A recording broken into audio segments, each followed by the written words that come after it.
যুগের বাংলা জমিনে মুজাদ্দিদে জামানের সিলসিলায়ে ফুরফুরার একটা যুবকের শরীরে যদি হাত লাগে, ওই দলকে, ওই নেতাকে বাংলা থেকে নেস্তে নাবুদ করে ছেড়ে দেবো। চুলকাচ্ছ চুলকাও, মুরগির পলক দিয়ে কান চুলকাও, কিন্তু বাঘের লেজ দিয়ে কান চুলকাবার চেষ্টা করবে না। সব জঙ্গলকে ফাঁকা ভেবো না, হতে পারে সেই জঙ্গলের মধ্যে বাঘ লুকিয়ে বসে আছে। ভুল হতে পারে ওর, মানুষ মাত্র ভুল। আমি ভালো সবাইকে বাসি, নীতি কেবলমাত্র একমাত্র বঙ্গপুত্র আবু বকরের মেনে চলি। মুখেতে আমি মুজাদ্দিদে জামানের সিলসিলার ক্ষতি হতে দেব না, মুখে দাদা হুজুর আর বুকের ভিতরে মনে দিদি হুজুরও চলবে না। আমি আমার সেই পুরনো 2007 ফিরিয়ে আনবো, 2009 ফিরিয়ে আনবো, 2010 ফিরিয়ে আনবো, আবার ময়দানে নামবো। ওকে বলবো মেনেই নাও, রেজাল্ট খারাপ হবে, হাসুন কিছুদিন। আল্লাহ যদি টিকি ধরে তোলে, তুমি ঠ্যাং ধরে কখনো নামাতে পারবে না। শত শত মিডিয়া আজ এখানে দাঁড়িয়ে আছে, আবার ট্যাপ করার কথা আছে। তাকবীর দিন, নারে তাকবীর। গলার আওয়াজ নেই খামাখা, দাঁড়ানো মানুষ সবাই মিলে বলুন নারে তাকবীর, নারে তাকবীর।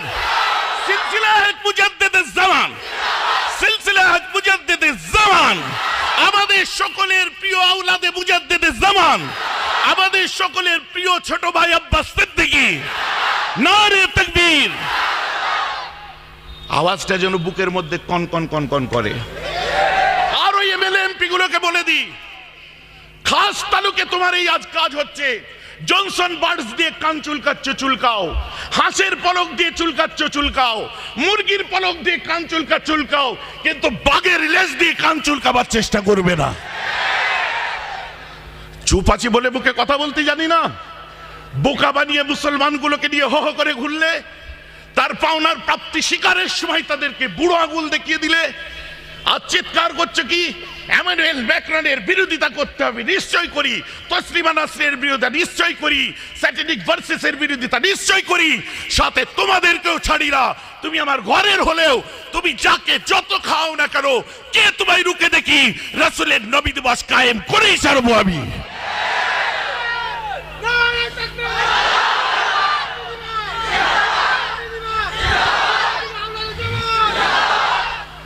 আমার কথা আপনাদের খারাপ লাগছে নাকি? আপনারা ভাবছেন মেহরাব সিদ্দিকী অসুস্থ হয়ে গেছে, বাড়ির ভিতরে বসে গেছে। এখন একজন আছে, সবাই মিলে চেপে ধরি, মাওলানা সমাজ, মৌলভী সাহেব সমাজ,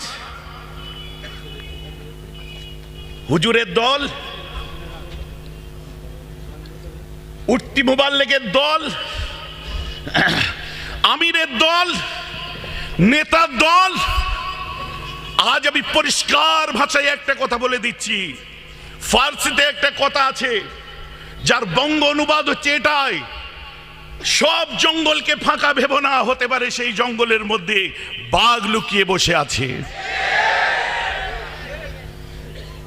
আমি জানি ভুল হতে পারে ওর, মানুষ মাত্র ভুল, ভুল হতে পারে আমার, মানুষ মাত্র ভুল। কিন্তু আপনার উচিত আপনার সন্তান যে ভুলটা করবে, সেই ভুলটাকে আমি আমার বাড়ির ভেতরে ডেকে আমার ছেলেকে বুঝাবো, স্টেজে উঠে নয়।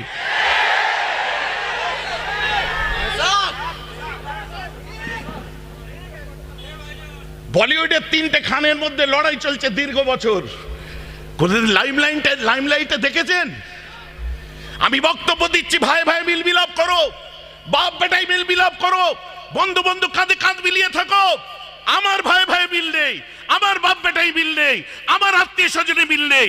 ভাষণ দিয়ে শুধু গলাবাজি করে 1,500 টাকা খরচায় 20,000 টাকা ইনকাম করে কোনো লাভ নেই। আপনি বলবেন এ কথা বলতে আপনারা কেন বলছেন? এই জন্যই বলছি, আমার যত মুরব্বী থেকে ছোট পর্যন্ত বাপ চাচা ভাইরা আছে, প্রত্যেকের জুতোর ধুলো আমার মাথার উপরে রাখি, কিন্তু আমি নীতি যেটা মেনে চলি, ওটা আমার আব্বার নীতি মেনে চলি না, ওটা আমার দাদুর নীতি মেনে চলি না, 5 হুজুরের নীতি মেনে চলি না, আমার বড় আব্বার নীতি মেনে চলি না। আমার বড় আব্বা আমার মুরব্বীরা, আমার দাদুরা যে নীতি মেনে চলেছে, আমি ভালো সবাইকে বাসি, নীতি কেবলমাত্র একমাত্র বঙ্গপুত্র মেনে চলি।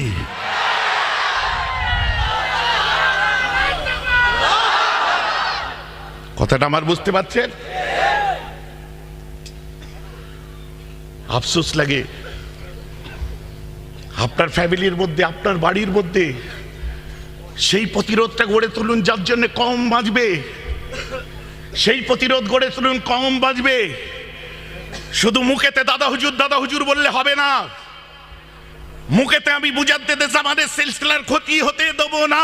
মুখে দাদা হুজুর আর বুকের ভিতরে মনে দিদি হুজুরও চলবে না।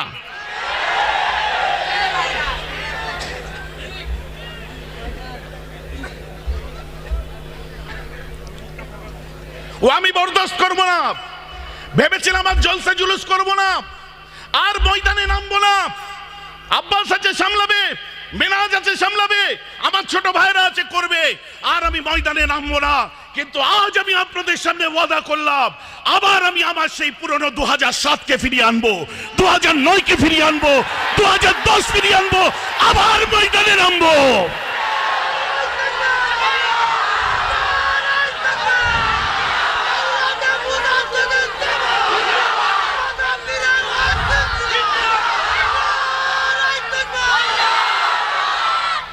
দেখবো আজকে হিংসা, বিদ্বেষ, অহংকার, তাকাব্বুরি,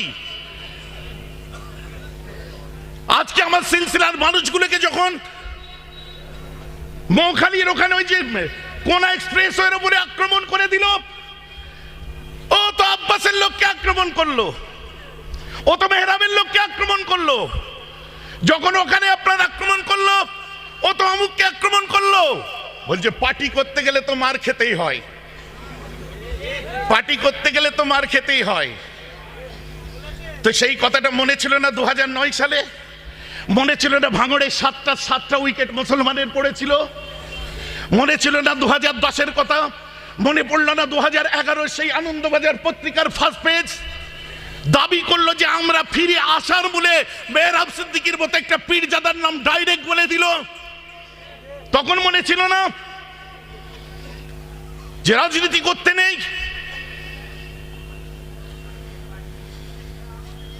আমি জানি মুজাদ্দেদে জামানের ধুলো তোলা হচ্ছে। দাদা হুজুর করেছেন, দাদা হুজুর করেননি, তার ব্যক্তিগতভাবে সে করছে, আমি বলে দিচ্ছি।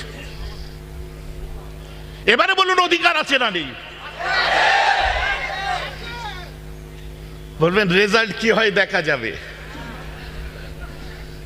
রেজাল্ট কি হয় দেখা যাবে। আমরা ভেবেই নিয়েছি রেজাল্ট খারাপ হবে, যান মেনে নিলাম, হাসুন কিছুদিন। ওকে বলবো মেনেই নাও রেজাল্ট খারাপ হবে, হাসুন কিছুদিন। কিন্তু 34 বছর ধরে রেজাল্ট খারাপ করেছিল তৃণমূল কংগ্রেস, কিন্তু বামফ্রন্টের ভয় ছিল ওরা 34 বছর হারলেও পেছনে তাড়া করার কেউ আছে। কথাটা আমার বুঝতে পারছেন না? এটা মাটির পুতুল হিসেবে খেলা করছে। তো এদেরকেও বুঝিয়ে দিই যে 12, 10 বছর, 11 বছর, 15 বছর ধরে রাজত্ব করো, তোমার প্রজেক্ট শেষ করো, কিন্তু আগামী দিনে মাথায় রেখে দিও তোমাদের তারা করার জন্য নবী মুহাম্মদের উম্মত গুলো তৈরি আছে। শুনে রেখে দিন ভালো করে, ওই ফকটে অ্যাডভার্টাইজমেন্টের জন্য কারোর পিছনে দৌড়াই না, কাউকে পয়সা দিয়ে খবর করাই না। যারা ভালোবাসে ন্যায় নিষ্ঠার সাথে, যারা জার্নালিজমের এথিক্সকে বুঝেছে, যারা মিডিয়ার জগতে এসে নিজেদের নামকে উজ্জ্বল করেছে, সেই মাস কমিউনিকেশনের স্টুডেন্টরা প্রত্যক্ষ পরোক্ষ ভাবে তারা যায়। সত্য কথা তাদেরকে বলি, কারণ আমি একটা জিনিসে বিশ্বাস করি, আমার দাদা হুজুর 5 হুজুরের সামনে, আমার বড় আব্বা আব্বার মাজারের সামনে বসে বলছি, দুনিয়ার জমিনে কারো ক্ষমতা নেই নেই নেই। আল্লাহ যদি টিকি ধরে তোলে, তুমি ঠ্যাং ধরে কখনো নামাতে পারবে না।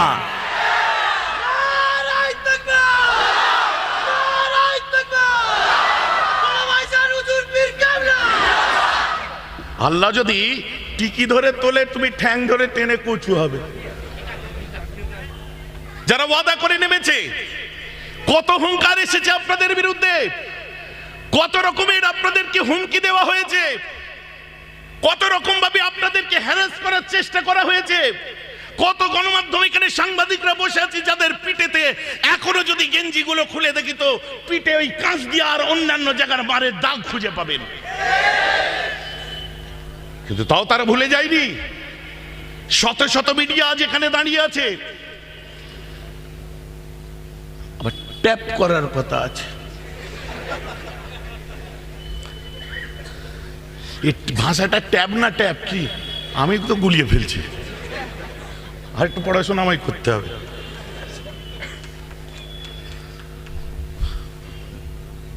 শুনুন, পুঁটি মাছ ধরা বড়শি দিয়ে যেন বোয়াল মাছ ধরতে যাবেন না, রুমালকে কম্বল হিসাবে যেন ব্যবহার করবেন না। যতদূর হাত যাবে ততদূরই চুলকাবেন, ওর থেকে বেশি চুলকাবার চেষ্টা করবেন না। কাদেরকে বলছি? সেই মানুষগুলোকে যারা প্ররোচনায় পা দিয়ে, যারা বুকে সাহস নিয়ে দিয়েছে যে এবারে ট্যাপ করব, কেস দেবো, এই করব, সেই করব। কান খুলে শুনে রেখে দেবেন, মুজাদ্দেদে জামানের বাংলায় আমরা আছি। মুজাদ্দেদে জামান দাদা হুজুর পীর কেবলা এই জমিনেতে শুয়ে আছে। এই সেই ফুরফুরা জমিনেতে বসে আমি মেহরাব সিদ্দিকী আপনাদেরকে বলে দিই, আমার এই রেকর্ডিংটা নিয়ে যে নবান্নে বাজিয়ে দেবেন, এসপি অফিসগুলোই বাজিয়ে দেবেন, বিভিন্ন নেতাদের ঘরে বাজিয়ে দেবেন, মন্ত্রীদের ঘরে বাজিয়ে দেবেন, বাংলা জমিনে মুজাদ্দেদে জামানের সিলসিলায়ে ফুরফুরার একটা যুবকের শরীরে যদি হাত লাগে, ওই দলকে, ওই নেতাকে বাংলা থেকে নেস্তে নাবুদ করে ছেড়ে দেবো।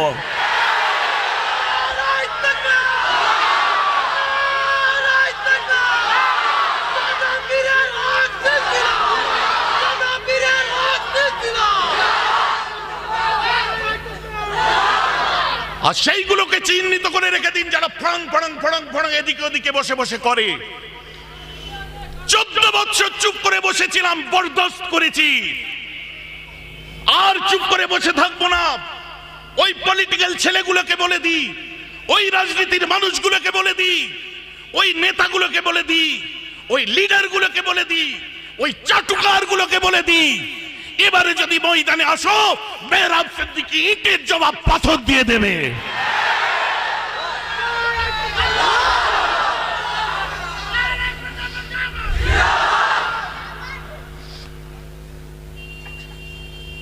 ভাবছেন কি আমি 4 দিন ঝান্ডা ধরতে শিখেছি, ময়দানেতে নামতে শিখেছি, জিন্দাবাদ করতে শিখেছি, যেটাই বলবো সেটাই ঠিক। আপনাদের চোখের পানি আপনার নয়, আপনাদের চোখের পানি আমার। আপনাদের কষ্ট আপনাদের নয়, আপনাদের কষ্ট আমার। আপনি ভুল করেন, ঠিক করেন, আমার পক্ষে যান, বিপক্ষে যান, আমার বিরুদ্ধে কথা বলেন, সম্পূর্ণ আমার বিরোধিতা করতে থাকুন। সঠিক মুজাদ্দেদে জামানের যদি আওলাদ হই, প্রকৃত যদি কুরাইশ খানদানের খুন শরীরে থাকে, আপনি আমার দুশমন হলেও আপনার জন্য বদদুয়া নয়, আপনার জন্য দোয়া চাওয়াটাই পীর সাহেবদের কাজ। কথা ঠিক বলছি না ভুল বলছি? আজকে আদর্শ ভুলে গেলে হয়ে গেল। যারা এই স্রোতের বিরুদ্ধে সাঁতার কেটে বিভ্রান্তমূলক কথাবার্তা বলে, যে যে লেভেলেরই হোক, যে যে ধরনেরই নেতা হোক, লিডার হোক, বিচ্ছিন্ন করে দিন জনগণের কাছ থেকে তাদেরকে। কারণ আপনারাই লাঠি ধরেছিলেন পার্টিকে জিতাবার জন্য, বোম প্রথম আপনারাই চালিয়েছিলেন, বন্দুক প্রথমে আপনারাই ধরেছিলেন, লড়াই করার জন্য আপনাদেরকেই ব্যবহার করা হয়েছে। আপনারা লড়াই করেছেন, আপনারা মার খেয়েছেন, আপনারা লাঠিচার্জ হয়েছে, বাড়িতে আগুন লাগিয়েছে, মাথা ফাটিয়ে দিয়েছে, হসপিটালে ভর্তি করেছে। ওদের কানে বাজিয়ে দিন কথাটা, যারা মার খেতেও জানে, ওরা মারতেও জানে। কিন্তু সে মার ব্যালটের মার হবে, সে মার গণতন্ত্রের মার হবে, সে মার রাজনৈতিক মার হবে, সে মার ইটের জবাব পাথর দিয়ে দেওয়া হবে। আবার বুঝতে পারছেন তো? দেখি মুজাদ্দেদে জামানের দরবার শরীফে